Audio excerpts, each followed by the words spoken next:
Epístola de Pedro, capítulo 1, versículos 22 a 25.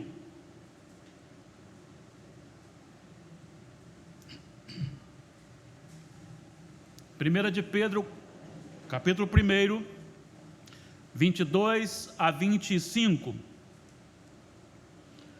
A santidade no amor.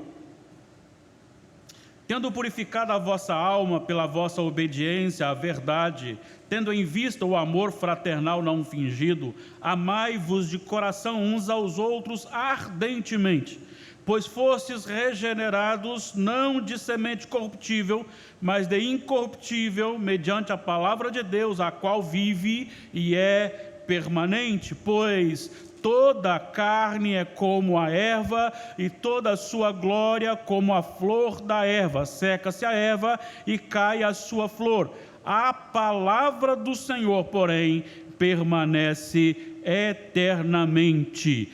Ora, esta é a palavra que vos foi evangelizada. Nosso tema de hoje: amor, a força eficaz no funcionamento da igreja como corpo de Cristo. A igreja é um misterioso e complexo corpo, o corpo de Cristo, composto de vários membros, indivíduos e de diversas formações e com personalidades específicas. São chamados e feitos um só corpo para trabalharem num só propósito, em união dentro do proposto pelo Senhor. Não há nenhuma possibilidade de um bom funcionamento desses membros com a natureza pervertida, caída, sem que haja uma transformação, uma mudança.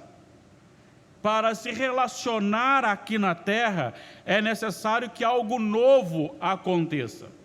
O corpo de Cristo, então, é formado por muitas engrenagens que se adequam e juntas fazem funcionar bem o corpo. Neste funcionamento, a igreja é edificada, a sociedade é servida e Deus é glorificado. O amor é o azeite lubrificador dessas engrenagens, para que os atritos entre uma engrenagem e outra funcione sem que haja ferimentos. E nós veremos aqui algumas lições do texto proposto, lido, que nos farão entender a função da igreja e a sua funcionalidade como corpo de Cristo. Quando você olha para a epístola de Pedro, você precisa entender o propósito da epístola. E o propósito da epístola é o encorajamento dos forasteiros. A igreja, não uma igreja local, não uma igreja de Éfeso, não uma igreja de Colossos, não uma igreja de Filipos, não uma igreja presbiteriana de Nova Brasília, mas a igreja do Senhor, que havia sido dispersada por causa da perseguição.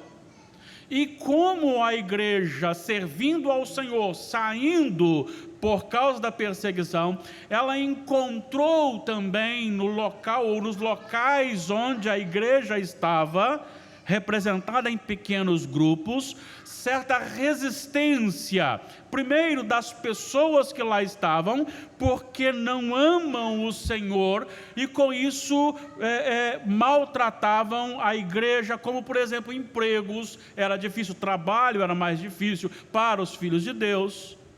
Mas também, além desse problema externo, havia também surgido no meio da própria igreja alguns problemas de relacionamento envolvendo práticas que para uns era comum e para outros não. E Pedro escreve aos irmãos forasteiros da dispersão, chamando-os a entender o propósito de Deus para a igreja como um corpo e exortando a igreja num procedimento. Se olharmos aqui dos versículos 13 em diante do primeiro capítulo, nós temos a primeira exigência, está no versículo 13, sobre a questão da igreja esperar. Ele diz: esperai-vos inteiramente na graça. É algo não simplesmente de ter um sentimento, mas de fundamentar-se naquilo que está recebendo do Senhor.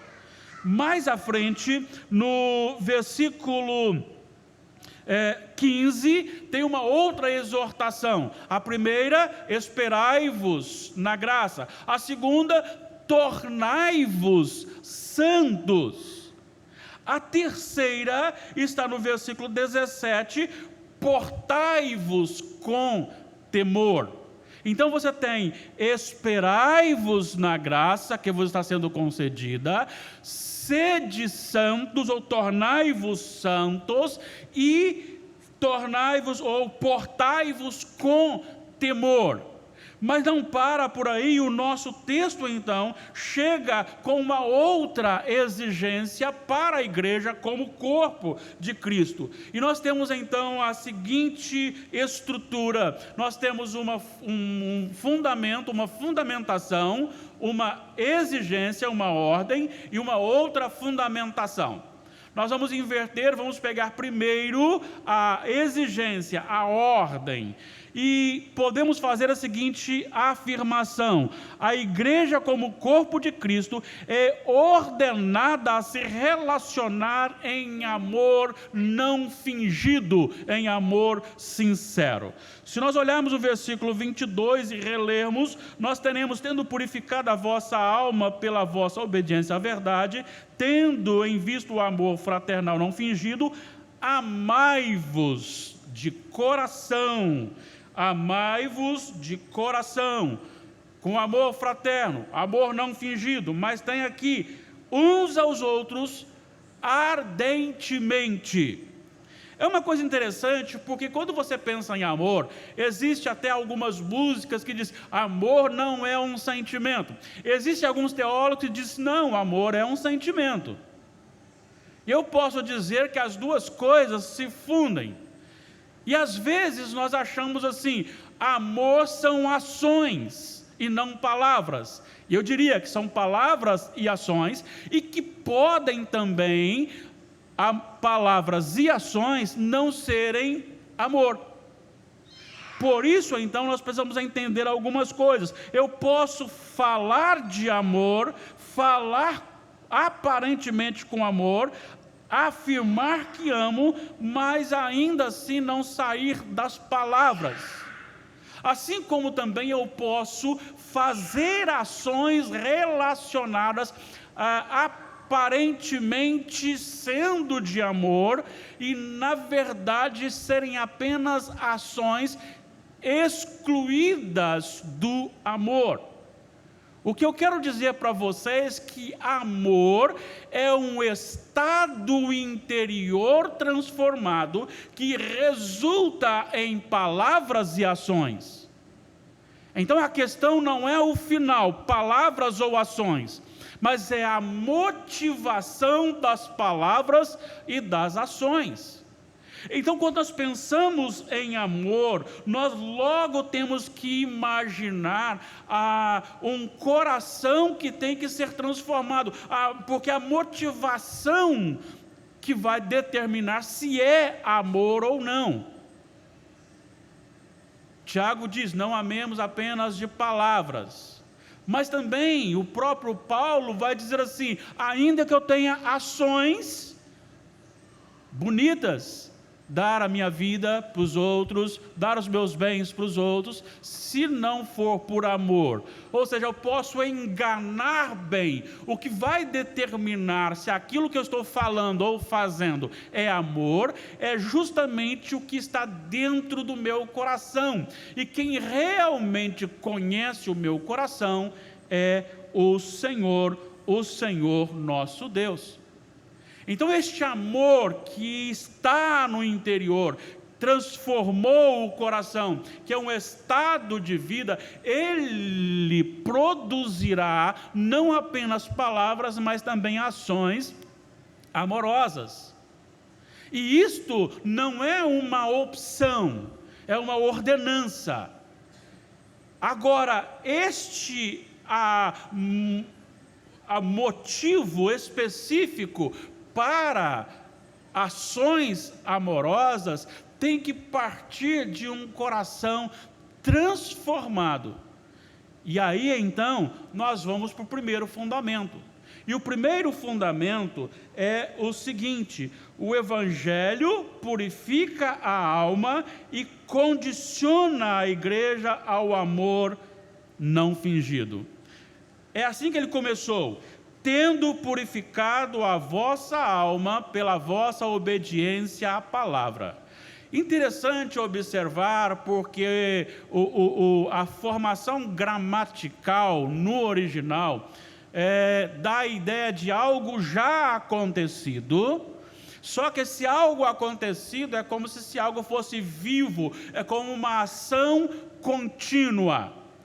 Eu gosto da comparação quando aquilo que nós chamamos de cabeça d'água ou tromba d'água cai em determinado local e aquela chuva toda parou, mas a água continua escorrendo e por onde ela vai passando com excesso, ela vai deixando sua marca.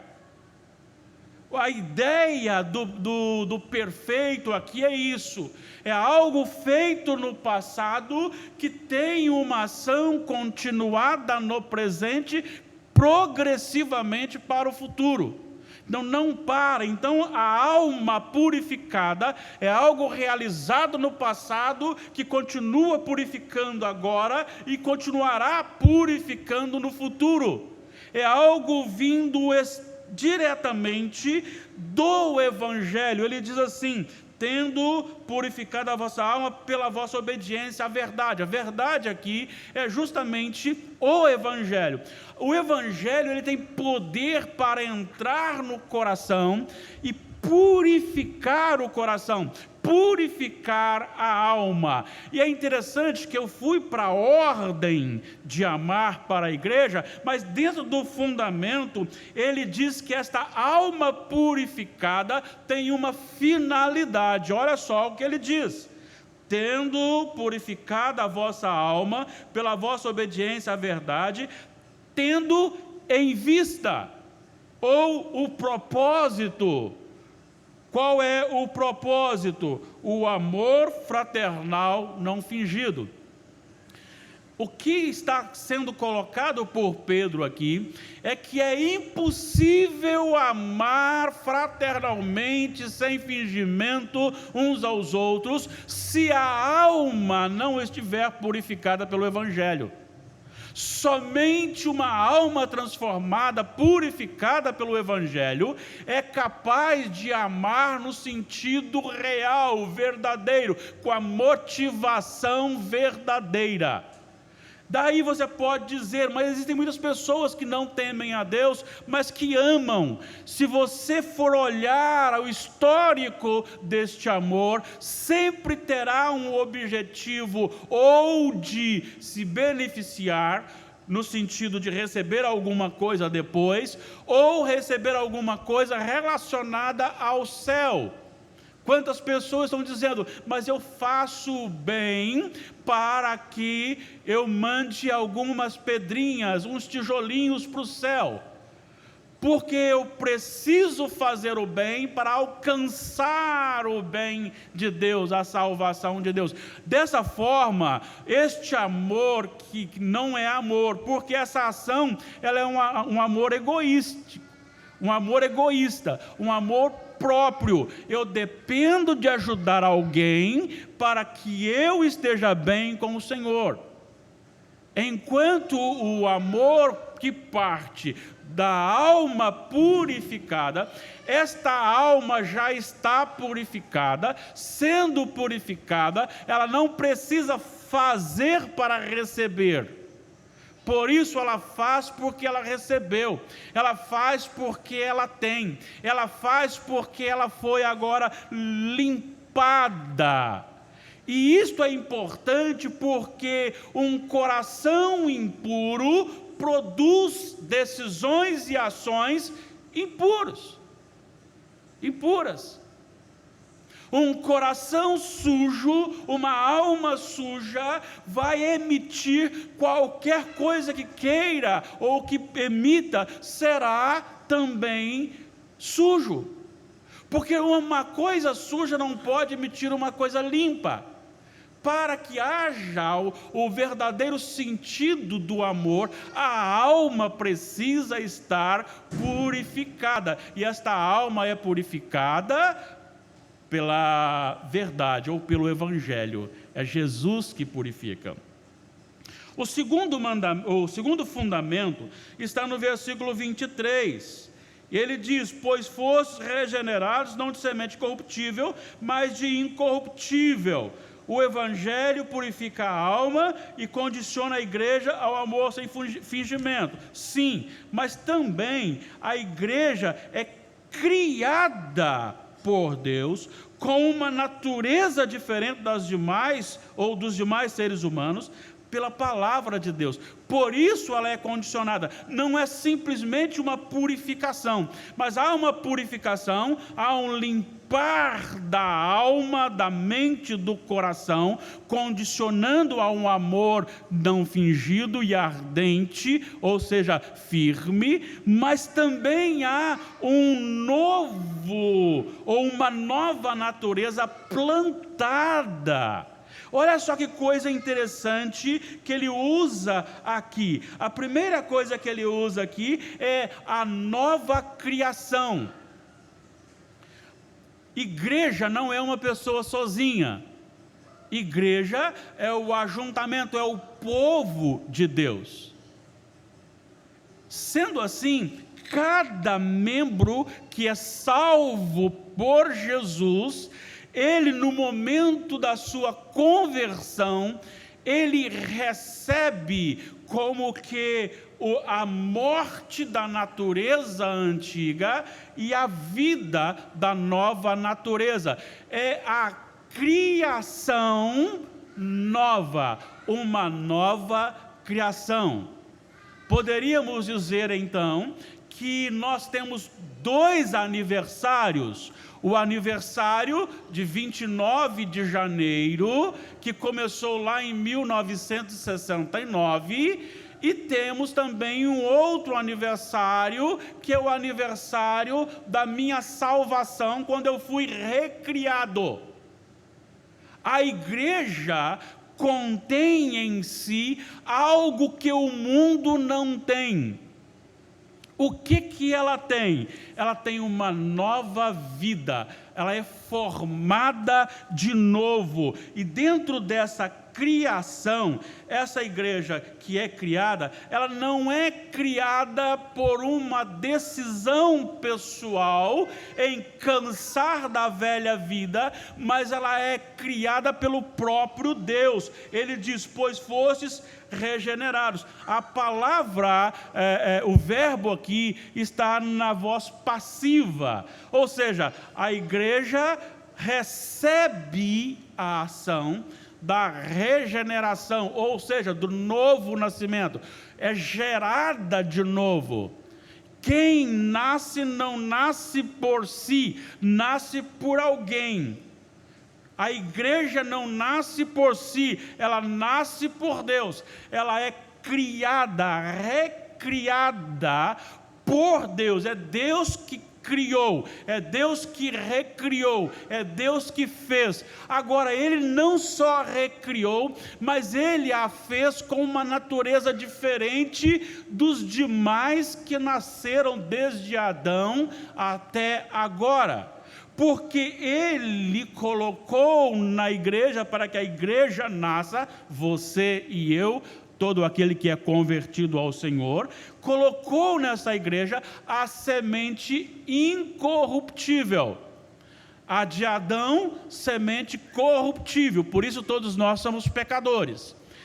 Na nova criação, a semente incorruptível, que está sendo desenvolvida, que está sendo germinada, gerada, crescida, para e rumo à perfeição.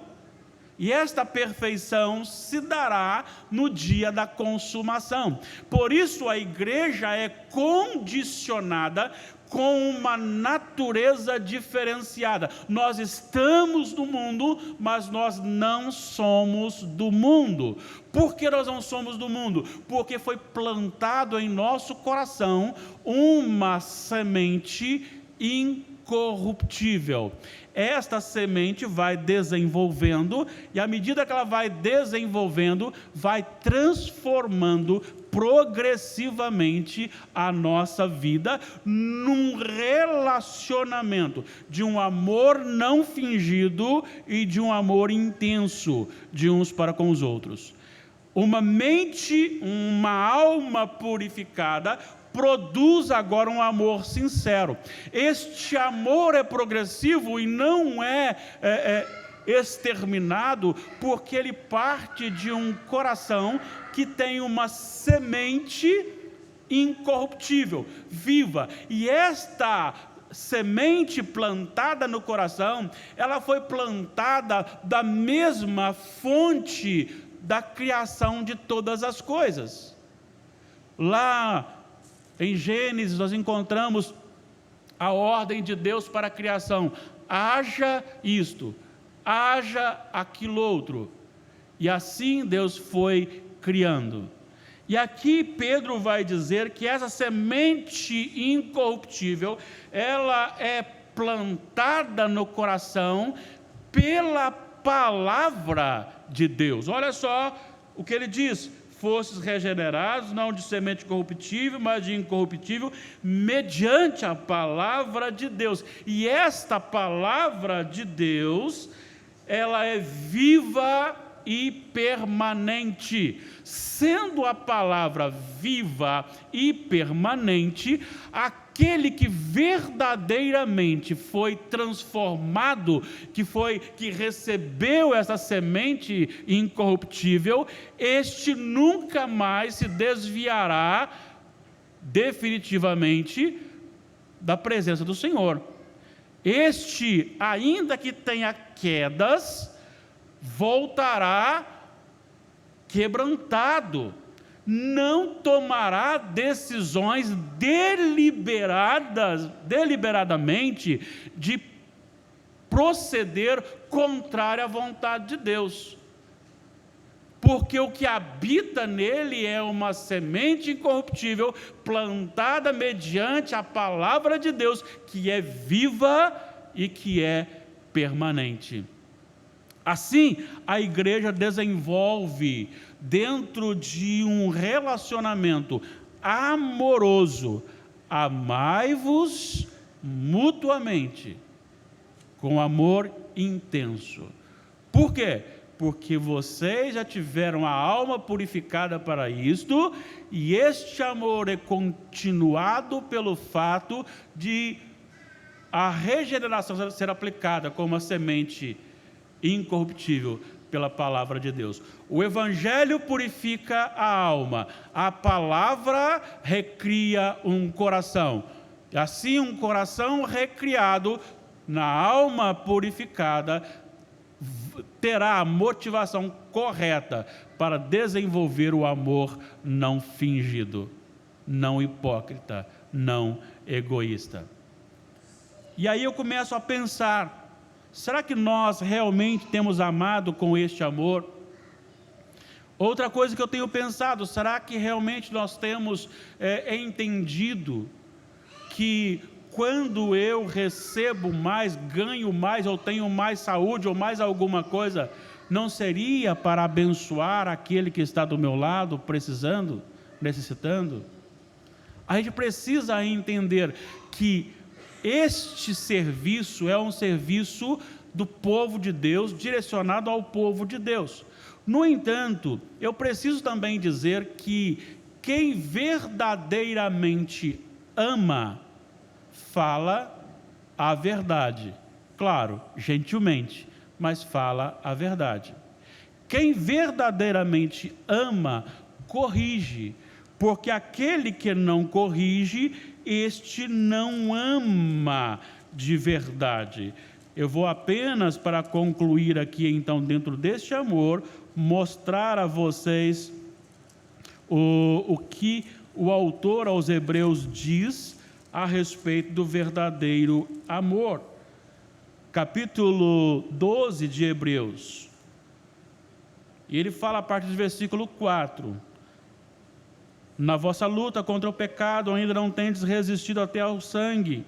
E estáis esquecidos da exortação que, como a filhos, discorre convosco. Filho meu, não menosprezes a correção que vem do Senhor, nem desmaies, quando por ele és reprovado, porque o Senhor corrige a quem ama, e açoita todo filho a quem recebe. É para a disciplina que perseverais. Deus vos trata como filhos, pois que filho há que o pai não corrige? Olha a seriedade agora do versículo 8. Mas se estáis sem correção, de que todos se têm tornado participantes, logo, pois, sois bastardos e não filhos. Aquele que ama é aquele que corrige quando o amigo, quando o irmão está no erro. Não corrige para menosprezá-lo, não corrige para diminuí-lo, não corrige para colocar nele terror, mas corrige para restaurá-lo, porque o amor é aquele que produz restauração e produz disciplina. Como igreja do Senhor, como corpo de Cristo, precisamos amar uns aos outros com amor sincero. Se a nossa alma não está purificada, precisamos pedir ao Senhor que a purifique. Se o nosso coração ainda não foi recriado, clame ao Senhor para que o seu coração seja recriado e viva dentro deste propósito de Deus, como um corpo no Senhor, para a glória do Senhor. Deus abençoe a igreja dele espalhada pela face da terra. Deus abençoe a igreja dele no nosso estado. Deus abençoe a igreja dele no nosso município, aqui no nosso bairro. E Deus abençoe a igreja dele aqui, neste endereço representada. Deus abençoe a sua vida rica e poderosamente.